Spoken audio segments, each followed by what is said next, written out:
Format menu की border और tab command.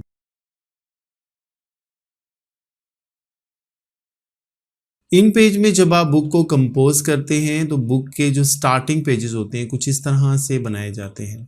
बाज़ मर्तबा आपको कोई टेक्स्ट लिखने के बाद उसके नीचे, उसके बिल्कुल नीचे लाइन देना होती है, उसको अंडरलाइन करना होता है। कुछ टेक्स्ट लिखने के बाद जिस तरह ये चैप्टर नंबर लिखा है, फिर आगे उसका पेज नंबर होता है, उनके दरमियान इस तरह देखें लाइन भी लगी हुई और ये बिल्कुल एक तरतीब के साथ लिखे हुए हैं। और यहाँ पर अलबत्ता आपने लाइन नहीं भी दी। फिर कुछ वर्ड ऐसे होते हैं जो जिसमें आपने करेक्टर खींच के लिखने होते हैं, यानी लंबे लंबे करके, जैसे कि यहाँ पर आप ये देखें कि इसमें आइन को कितना लंबा कर दिया गया है। ये सारी सेटिंग आप किस तरह से करते हैं? फॉर्मेट मेन्यू की जो बॉर्डर और टैब कमांड है उनके इस्तेमाल से आप किसी भी बुक के जो स्टार्टिंग पेजेस हैं आप उनको तैयार करते हैं। कैसे करते हैं? इसमें आप ये देखिए कि अगर आपने किसी भी, ये जिस तरह से यहाँ पर ये एक वर्ड, ये एक टेक्स्ट लिखा हुआ है, यहाँ पे आसिफ इकबाल लिखा हुआ है। अब मैं इसके नीचे लाइन लगाना चाहता हूँ, तो या तो देखिए मेरे पास ड्राइंग टूल है, ये ड्राइंग टूल है, इस ड्राइंग टूल के साथ मैं यहाँ से देखिए लाइन लूँगा और जनाब इसके नीचे मैं ये लाइन ड्रॉ कर दूँगा, ये लाइन लग गई। लेकिन इस तरह से लाइन लगाने में एक प्रॉब्लम होती है। जैसे ही आप टेक्स्ट मोड में जाएंगे, पहला डिफ़ॉल्ट वो देखिए कि आपकी लगाई हुई लाइन गायब हो जाती है। हालांकि वो मौजूद है, प्रिंट में आएगी, लेकिन आपको नज़र नहीं आएगी। दूसरा नुकसान होगा, जैसे ही आपने एंटर प्रेस किया, आप ड्राइंग मोड ऑन कर लें, लाइन वहीं की वहीं रही जहां थी, टेक्स्ट आपका नीचे आ गया। ये प्रॉब्लम होती है। जबकि एक दूसरा तरीका होता है लाइन लगाने का। अगर आप उस तरह से लाइन लगाएंगे तो फिर क्या होगा? उस तरह से लाइन लगाएंगे जैसे कि मैंने यहाँ पर ये देखें, इसके फहरिस्त मज़ामीन के नीचे लाइन लगाई है। अब मैं अगर इसको एंटर कर रहा हूँ ना, पहली बात तो ये कि अगर आप यहाँ पर टेक्स्ट मोड में, आपकी लाइन गायब नहीं होगी, आपको हर वक्त नज़र आएगी, शो होगी। और दूसरी बात, जब आप एंटर करेंगे तो खाली टेक्स्ट दूसरी लाइन में शिफ्ट नहीं होगा, बल्कि उसके साथ जो उसको अंडरलाइन की हुई लाइन है वो भी शिफ्ट होगी। इसका तरीकाकार ये होगा कि सबसे पहले आपने टेक्स्ट को सिलेक्ट कर लेना है। सिलेक्ट करने के बाद आपने जाना है फॉर्मेट मेन्यू में, यहाँ पर बॉर्डर की कमांड है, बॉर्डर की कमांड पे क्लिक करना है। यहाँ पर अब आप देखें कि ये जो टेक्स्ट है इसके ऊपर लाइन लगानी है या नीचे लगानी है। मैंने तो जनाब नीचे लगानी है इस टेक्स्ट के, यहाँ से तो फिर ये बिलो वाली पे लेनी है। ये स्टाइल है, किस तरह की लाइन लगानी है? आमतौर पे सादा लाइन लगती है, अलबत्ता डबल लाइन, डॉटेड लाइन, बहुत सारे स्टाइल हैं ड्रॉप डाउन एरो में, जो चाहें आप स्टाइल चूज़ कर सकते हैं। मुझे तो सिंगल लाइन लगानी है। उसकी मोटाई कितनी हो, 2 पॉइंट हो, 1 पॉइंट हो, वो आमतौर पर 1 या 1.5 पॉइंट ही रखी जाती है। उसके बाद ओके करेंगे। तो अब जब आप इसको ओके करके बाहर आएंगे तो ये देखें इस आसिफ इकबाल के नीचे लाइन लग गई है। अब अगर आप एंटर प्रेस करते हैं, एक तो ये होगा कि आपको ये लाइन हर वक्त शो होगी, चाहे आप ड्राइंग मोड में हो चाहे आप टेक्स्ट मोड में हो।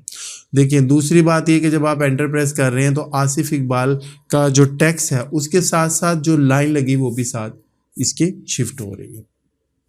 अब हम बात करते हैं कि इस तरह से आप ये देखें कि ये मैंने सेटिंग की हुई है कि ये चैप्टर नंबर लिखा हुआ है। इस चैप्टर नंबर के साथ अगर आप ये देखें कि डॉटेड डॉट से डले हुए हैं और आगे मैंने उसका पेज नंबर लिखा है, यानी जो मजमून है उसका मैंने यहाँ पर पेज नंबर भी दे दिया है कि ये वाला टॉपिक मेरा किस पेज पर मौजूद है। यहाँ पर मैंने बीच में लाइन्स वगैरह या डॉट्स वगैरह नहीं दिए, सिंपल मजमून लिख के आगे उसके पेजेस लिख दिए। तो अब ये सेटिंग हम कैसे करते हैं? जब हमने बुक के स्टार्टिंग पेजेस कंपोज करने, इस मकसद के लिए आप टैब की कमांड का इस्तेमाल करते हैं। यानी फॉर्मेट मेन्यू में जो टैब की कमांड है आप उसका इस्तेमाल करते हैं। क्या करना होगा मुझे? इसमें आप ये देखें कि सबसे पहला काम आपको ये करना है, यहाँ पे मैं बताता हूँ। यहाँ पे देखिए हम आए हैं, आपने जाना है फॉर्मेट मेन्यू में। फॉर्मेट मेन्यू में जाने के बाद ये टैब है जिसकी जो शॉर्टकट की है कंट्रोल ऑल्ट टी होती है, आपने इसको क्लिक करना है। तो ये देखिए इस तरह से ये निशान आ जाएंगे आपके पास। अब टैब को, यानी जो कीबोर्ड पे टैब का बटन है, मैं कहता हूं कि जब उसको प्रेस करूं तो पहले जनाब मेरा कर्सर यहाँ पे आए, ये देखिए यहाँ पे, ठीक है, और यहाँ पे क्लिक कर देना, फिर मेरा जनाब कर्सर यहाँ पे आ जाए, यहाँ पे आपने क्लिक कर देना, ठीक है। उसके बाद इनके बिटवीन अगर आप कोई लाइन देना चाहते हैं तो डॉट देना है या कोई लाइन देनी है, ये देखिए, तो ये आप लाइन या डॉट दे सकते हैं। उसकी मोटाई कितनी होगी कि वो यहाँ पर आप उसकी वैल्यू दे देंगे। उसके बाद दोबारा फॉर्मेट मेन्यू में आएंगे और टैब से बाहर आ जाएंगे। अब आप यहाँ पर देखें कि अगर आप इसको टाइप करते हैं, यहाँ पे असल में ये एक अंडरलाइन भी शो कर रहा है। अंडरलाइन इसलिए शो कर रहा है कि यहाँ पे बेसिकली मैंने टेक्स्ट अप्लाई किया था, तो फॉर्मेट में आके टैब बॉर्डर में आने के बाद हमें यहाँ से इसको नो करना पड़ेगा, फिर ये ऑटोमेटिकली लाइन ख़त्म हो जाएगी। अब आप यहाँ पर देखें कि अगर मैं टैब प्रेस करूँगा यहाँ, या यहाँ मैंने लिखा बाबे अव्वल, फिर टैब प्रेस किया और मैंने कहा जी सफ़ा नंबर 3 पे, फिर एंटर, टैब प्रेस किया बाबे दोम, एंटर प्रेस किया, ये 12 नंबर सफ़े पे। तो अब ऑटोमेटिकली ये लाइन देखें ये क्या कर रहा है, ये लाइन भी ड्रॉ करता चला जा रहा है। और अगर आप चाहें तो ये लाइन नहीं भी ड्रॉ होगी, तो यहाँ से मैंने आपको बताया तो वो लाइन आपने भी नहीं लेनी, तो आप सादा भी लिख सकते हैं। तो ये तो तरीका हुआ, इस तरह से जो आपने फहरिस्तें मज़ामीन वगैरह बनाते हैं तो इस तरह बना सकते हैं, डॉटेड में भी ले सकते हैं। अब हम बात करेंगे कि जो टेक्स्ट आपने टाइप करना है और लंबे लंबे टेक्स्ट टाइप करते हैं, देखिए कितने लंबे लंबे टेक्स्ट, ये कैसे टाइप करते हैं। इसके लिए जिस तरह सबसे पहली चीज़ तो ये है, यहाँ पर मैं लिखता हूँ, यहाँ पे देखें अवामुन्नास, ठीक है। चूँकि इसमें मैंने बॉर्डर लगाया हुआ था, बॉर्डर को मैं ख़त्म करूँगा और यहाँ से टेक्स्ट ख़त्म करूँगा, इसलिए लाइन आ रही है। ओके, सबसे पहले जो आपने फॉन्ट स्टाइल लेना है वो बॉम्बे लेना है। क्या लेना है? बॉम्बे। ये देखिए बॉम्बे ब्लैक, ये फॉन्ट स्टाइल लेना है। ओके हो गया। अब मैं यूज़ कर रहा हूँ फोनेटिक कीबोर्ड। कौन सा? Phonetic keyboard. यहाँ पे आएंगे एडिट के मेन्यू में, प्रेफरेंसेस में, कीबोर्ड प्रेफरेंसेस, ये देखिए फोनेटिक कीबोर्ड यूज़ कर रहा हूँ। यहाँ पर लाइन लगाने के लिए देखिए मेरे पास ये वाला, यानी एंटर की के बिल्कुल साथ ये डबल कोट्स का जो बटन है उसकी मदद से लाइन लगेगी।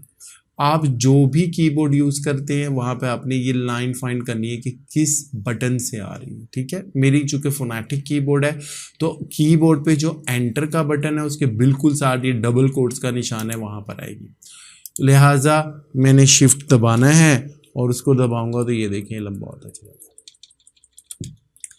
जितना चाहूँ मैं इसको लंबा कर सकता हूँ, ये देखिए। इसके अलावा इन पेज में अगर आप सिंपल भी लाइन लगाना चाहते हैं तो भी आप इसी का इस्तेमाल करते हैं और इसको इस्तेमाल करके आप कीबोर्ड आम जो है वो लाइंस इसमें ड्रॉ कर सकते हैं। जब पेपर वगैरह बनाते हैं आपने लाइंस ड्रॉ करनी होती हैं तो इसी तरह से आप लाइन ड्रॉ कर सकते हैं।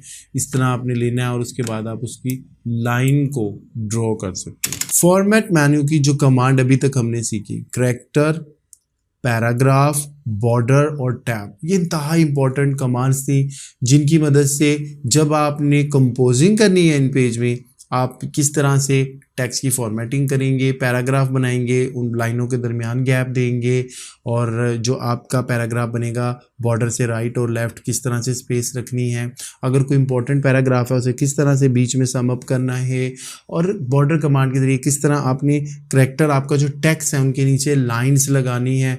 अगर लफ्ज़ों को खींच के लिखना है, लंबा लंबा लिखना है तो वो आपने किस तरह से लिखना है। जो बुक के स्टार्टिंग पेज होते हैं जहाँ पे बाब नंबर और सफ़ा नंबर होता है वो आपने कैसे लगाना है। तो ये 4 इंपॉर्टेंट कमांड्स हमने अभी तक सीखी हैं। अब इंशाल्लाह हम नेक्स्ट कमांड के बारे में बात करते हैं।